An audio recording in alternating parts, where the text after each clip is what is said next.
Now, this has been part of the British landscape, the worldwide landscape, for over 60 years now. But is it all about to change? And is it all about to change for the better? As ever, let me explain. Morning, good to see you. How are you? You all right?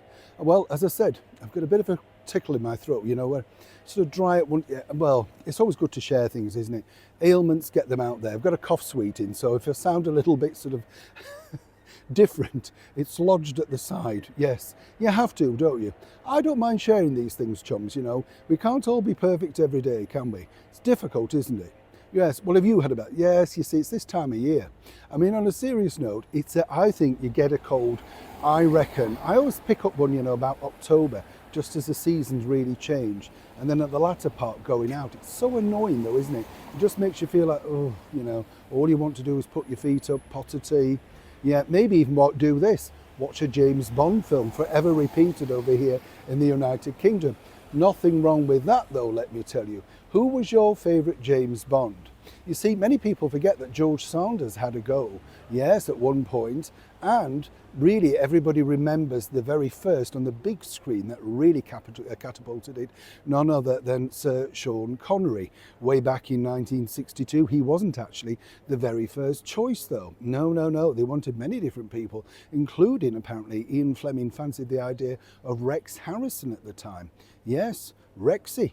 And then, other than that, Cary Grant was named as well. At least he was born in Britain because people saw it as, of course, a British character. Now, I've been lucky enough to meet many of the Bonds throughout the years, and many of the Bond girls, let me tell you, beautiful set of ladies. I love what Britt Ekland told me, you see. She said, this wouldn't happen now. She said, but the bottom line is, she'd had a baby when she got the part, and then they decided she was too thin, so they decided to fatten her up by making her eat spaghetti and stuff like that because they wanted her to look more alluring. I'm putting it in a better phrase, but you know what I'm saying. And you think, can you imagine saying that to an actress today? But as she said, Bond was huge, I'm an actress, this was what called for with the role. Love Britt Ekland, still fabulous today.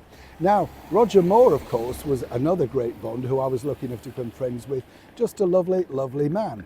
But all that's now about to change because after 60 plus years, Barbara Broccoli, the woman who shaped alongside her half-brother as well, the Bond we know today, the ones of course with like Daniel Craig and of course Pierce Brosnan and people like that, well, it's all changed because now it looks like they're about to relinquish the whole thing over to the media giant Amazon.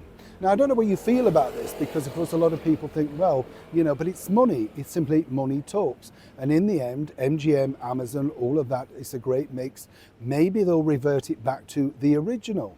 According to a source literally out there that I know very well, one of the things, and I'm not sure about this, is to sort of look at the stories, like say From Russia with Love, Dr. No, Goldfinger even, and wonder if they could remake them in a more modern day form for an audience. Now that sends a bit of a shiver down your spine, doesn't it? Because could you really, really replicate the sort of brilliance of From Russia with Love with, of course, Matt Monro singing the theme tune and Sean Connery and a bevy of people? Goldfinger with a gorgeous Honor Blackman. How could you really replicate that? Of course, it's time, isn't it? People think about it in their era. If you've never seen it, it's brand new to you. But they feel rather than sort of getting a new story and trying to cultivate it into a modern age, maybe go back down the nostalgia route.